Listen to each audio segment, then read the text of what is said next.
Welcome to my ready room. I'm Murdoch and this is 5 Minute Trek, where I've got 5 minutes to give you the rundown on a Star Trek vessel. Today we're looking at the Vesta-Class. Wait, you've never heard of this thing? Okay, well, this might take some explaining. Before we get into today's ship class briefing, please do like and subscribe if you're enjoying this kind of content. Alright, so while I completely shattered the fourth wall for a second, this episode basically consists of entirely Beta-canon lore. You have been warned. As I've yet to see the Vesta-Class or a variant of it appear in any official Star Trek productions, but one can hope. Maybe. Lord X, I'm looking at you. But seriously, everything I'm drawing from comes from several Star Trek novels and Star Trek magazine entries written across TNG, Voyager, Titan, DS9 series, and the Destiny miniseries. And while everything around the ship class takes place in the 2380s as well, let's just say a lot of stuff happens when it comes to this ship class, and one particular specimen captained by one Ezri Dax, of all people. I'm not going to spoil anything more, but I will say having all of these lifetimes of experience in Dax definitely helped Ezri get through some of that insanity. And here's hoping it doesn't all get retconned. You are not authorized to access this facility. And one final gush. Mark Raidmaker, keep doing what you're doing, man. I love your ship designs. Alright. Fourth wall, back up. And we'll get to the briefing.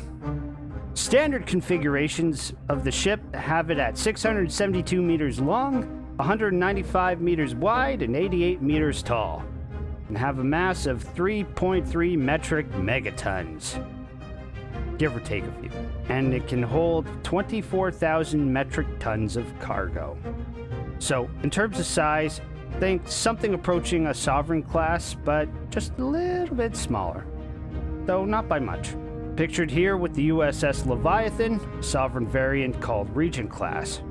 Standard equipment for this ship class includes 11 Type 12 phaser strips, a rather unique set of twin phaser cannons that are routed through auxiliary power, 2 forward-facing quantum torpedo launcher bays, and 2 more in the back.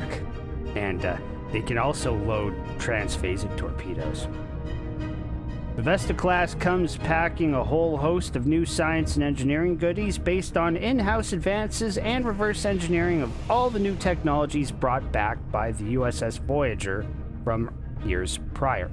These include such goodies as the top-of-the-line sensory equipment found in other purer science vessels, like the Luna-Class, a quantum field focus controller integrated into the main deflector, along with a chronoton integrator, which the Aventine ends up finding many creative uses for in its travels. The main purpose of these devices was for yet another further refined toy, the quantum slipstream drive. Using the chronoton sensory equipment allowed it to have the ships predict several seconds into the future and make course corrections autonomously while in slipstream. Oh, did I not mention that this ship can hit warp 9.99 through conventional means? No, I did not stutter. It really can reach that speed on its own before flipping the slipstream switch on. Other goodies include a multi-dimensional wave function analysis module and a sympathetic fermion transceiver. These vessels also come with 20 different transporter sites on board, 4 of which are primarily used for cargo and 6 for emergency evacuation. Vesta-Class also featured a sizable flight deck on Deck 12 and could be used to house runabouts, shuttles, work bees, fighters, and you name it, as long as it were in that small craft category. Those are just the fancy features I can tell you about.